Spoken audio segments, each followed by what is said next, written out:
Judicial commission supreme court लाइ 6 जजिस जे नालनि जी मंज़ूरी ॾेई छॾी। इस्लामाबाद हाई कोर्ट जे chief justice Aamir Farooq, Sindh high court जे चीफ जस्टिस मोहम्मद शफीक सिद्दीकी ऐं जस्टिस सलाउद्दीन पंवर खे सुप्रीम कोर्ट जो जज बणाइण जी मंज़ूरी। पेशावर हाई कोर्ट जे chief justice Ishtiaq Ibrahim, justice Shakeel Ahmed ऐं बलूचिस्तान हाई कोर्ट जे चीफ जस्टिस हाशिम खान काकड़ खे बि सुप्रीम कोर्ट में जज मुक़रर करण जी मंज़ूरी ॾिनी पई। जुडिशियल कमीशन जस्टिस मियां गुल हसन औरंगज़ेब खे आर्टिकल 81 तहत सुप्रीम कोर्ट जो आर्ज़ी जज मुक़रर करण जी मंज़ूरी ॾिनी। ज़रियनि मूजिब चीफ जस्टिस जी सदारत हेठि जुडिशियल कमीशन जे इजलास दौरान जस्टिस मंसूर ऐं जस्टिस मुनीब कार्रवाई रोकण जो मुतालबो कयो। इजलास जी कार्रवाई जारी रखण ते ॿिन्ही जजिस बॉयकॉट कयो।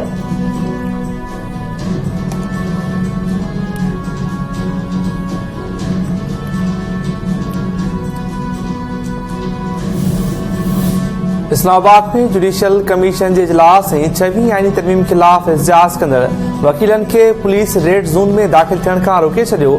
पुलिस एहलकारनि ऐं वकीलन विच में चक्रियूं।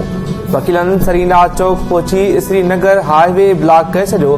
डी चौक ते बि एहतजाज। रेड जोन तरफ़ ईंदड़ वेंदड़ रस्ता बंद। मेट्रो बस सर्विस भी आरजी तौर ते मुअतल कई वई। रस्तनि जी बंदिश सबब शहरियुनि बि परेशानियुनि खे मुंहुं ॾिनो। वकील अॻवाननि कुछ कलाकनि खां पोइ एहतजाज ख़त्म करे छॾियो। सूबाई हाई कोर्ट का ट्रांसफर थींदड़ जजिस के ॿीहर हल करण जी ज़रूरत नाहे।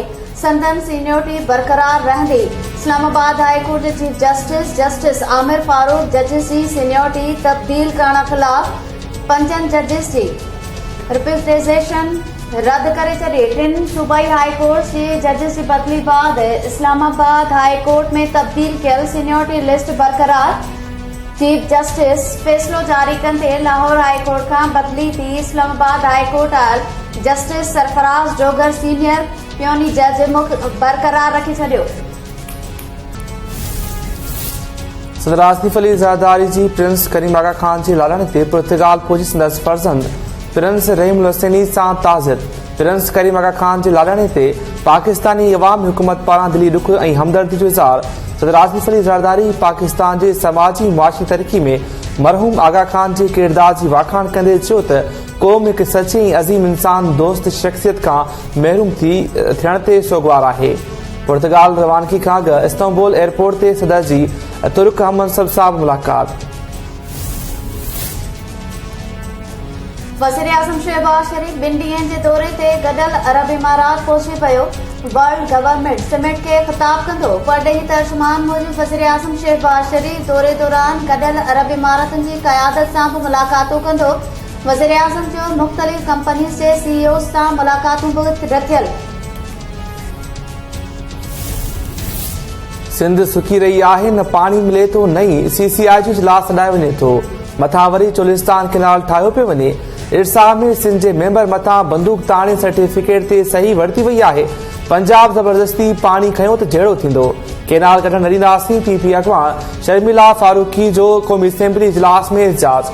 Sharmila Farooqui point of order ते ॻाल्हाईंदे चयो त सिंध में पानी खोट आहे। बदीन ठटे ऐं ॿिनि इलाइक़नि में पानी नाहे। पंजाब पंहिंजे हिसे मां पानी ॾियण जो चवे थो पर सीजे लिंक कैनाल लाइ सिंध जो हिसो खणी वञे थो। सिंध सुकी रही आहे। ज़बरदस्ती पानी खणण जो सिलसिलो बंदि न थियो त पानी ते जहिड़ो थींदो। सुप्रीम कोर्ट पहुची अदालतुनि में सिविलियंस जे ट्रायल ख़िलाफ़ इंट्रा कोर्ट अपील ते ॿुधणी सुभाणे ताईं मुलतवी करे छॾी। जस्टिस अमीनुद्दीन जी सरबराही में 7 रुकनी आइनी बेंच केस जी ॿुधणी कई। वकीलनि जे एहतजाज सबब जवाबदारनि जो वकील सलमान अकरम राजा पेश न थियो। जस्टिस जमाल मंदोखेल रिमार्क्स न त वकील अधु कलाक अॻु निकिरनि हा त वक़्त ते पहुची वञनि हा। शायदि इस्लामाबाद हाई कोर्ट पीका एक्ट में तरमीम खिलाफ दरख़्वास्तूं सुभाणे ॿुधणी लाइ मुक़ररु करे छॾियूं। रजिस्ट्रार ऑफिस कास्ट लिस्ट जारी करे छॾी। PFUJ ऐं एनकस एसोसिएशन जे दरख़्वास्त ते ॿुधणी लाइ बेंच जोड़ी वई। जस्टिस राजा इनामू अमीन मिनास सुभाणे पीका एक्ट में तरमीम खिलाफ दरख़्वास्तुनि ते ॿुधणी कंदो। सीनियर वज़ीर शर्जील इनाम मेमण बानी PTI जो आर्मी चीफ के लिखियल ख़त रियासती इदारनि खे बदनाम करण जी कोशिश करार ॾेई छॾियो। शर्जीलिना मेमुन चयो आहे त बानी पीटीआई जो ख़त सियासी अदम इस्तेकाम खे हवा ॾियण लाइ जारी मुहिम जो हिसो आहे। जजिस जे हवाले सां बानी पीटीआई जा इल्ज़ाम गुमराह कंदड़ आहिनि। सियासत में मेरा इरादा है, इंटरेस्ट है आने का। काफी अरसे से बाहर रहा था, सो मैं ये भी कह सकता हूँ कि सिंध से मुझे काफी सीखना है, पाकिस्तान से मुझे काफी सीखना है, और सियासी माहौल है वो पहले समझना चाहिए। जूनियर ज़ुल्फ़िकार अली भुट्टो सियासत में अचण जो इशारो ॾेई छॾियो। जूनियर ज़ुल्फ़िकार अली चयो आहे त सिंधु दरिया मां केनाल कढण वारे मंसूबे जी मूं समेत सॼे सिंध मुखालफ़त करे रहिया आहिनि। भले सिंध सरकारी केनालनि जी इजाज़त ॾे हुजे, पर सिंध जे अवाम जी इजाज़त खां सिवा को बि केनाल नथो ठही सघे। घणो वक़्तु मुल्क खां ॿाहिरि रहियो आहियां, सिंध समेत समूरी मुल्क मां घणो कुझु सिखणो आहे। सियासत में अचण जो इरादो आहे, पार्टी जी नई सिर तंज़ीम साज़ी बि कंदुसि। जूनियर ज़ुल्फ़िकार अली भुट्टो जी नई दिल्ली में पुरमुज़ामत ते क़त्ल कयल वापारी संतोष कुमार जे वारसनि सां ताज़ियत, हर क़िस्म जे सहकार जी ख़ातिरी बि कराई।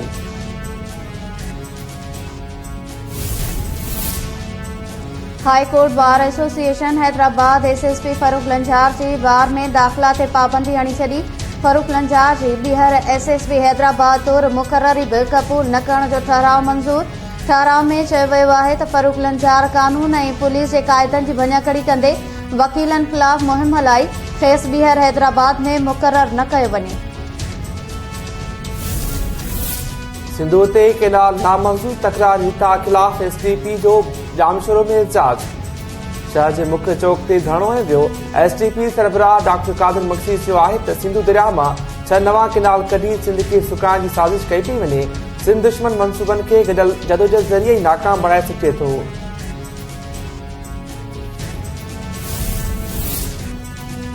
सिंध ज़रई इंजीनियरिंग खाते में सब्सिडी जे नाले ते आम आबादगार खे रिलीफ ॾियण बदिरां सियासी सिफ़ारिशी ऐं बासरनि खे नवाज़ण जो इंकशाफ।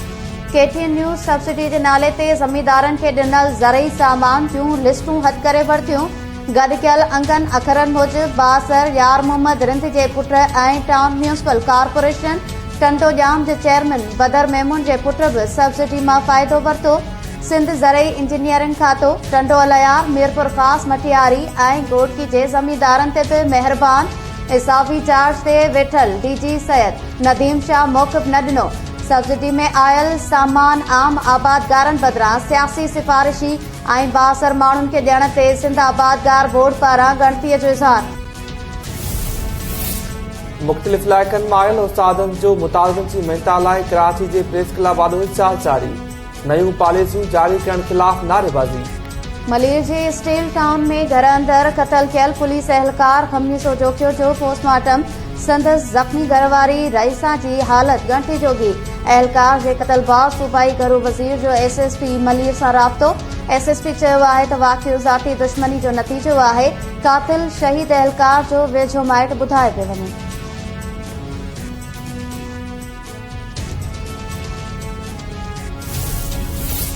अमरीकी सदर डोनाल्ड ट्रंप गज़ा खे ख़रीद करण वारे मौक़िफ़ ते क़ाइम।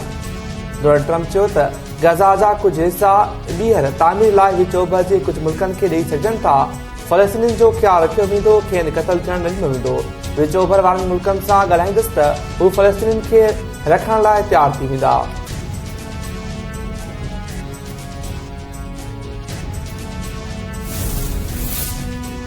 सऊदी अरब हज दौरान हाजी सगोरनि सां गॾु ॿारनि जे वञण ते पाबंदी लॻाए छॾी।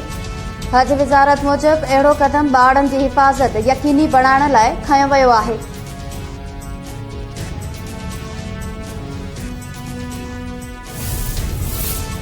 चीन जे सूबे सचवान में तूफ़ानी बरसातनि खां पोइ लैंडस्लाइडिंग हिकु ॼणो अजल जो शिकार। केतिराई लापता। ऑस्ट्रेलिया में बि तूफ़ानी बरसातनि सबबि तबाही।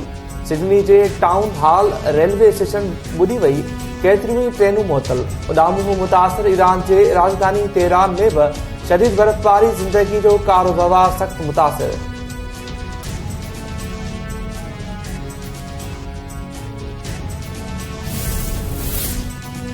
टे मुल्की सीरीज़ जी ॿी मैच में न्यूज़ीलैंड जी टीम ॾखण अफ्रीका खे 6 विकेट्स तां शिकस्त ॾेई छॾी। ॾखण अफ्रीकी टीम पहिरियां बैटिंग कंदे 304 रन्स ठाहियूं। कीवीज़ टीम 305 रन्स जो हदफ़ 49 ओवर में 4 विकेट्स जे नुक़सान ते हासिल करे वरितो।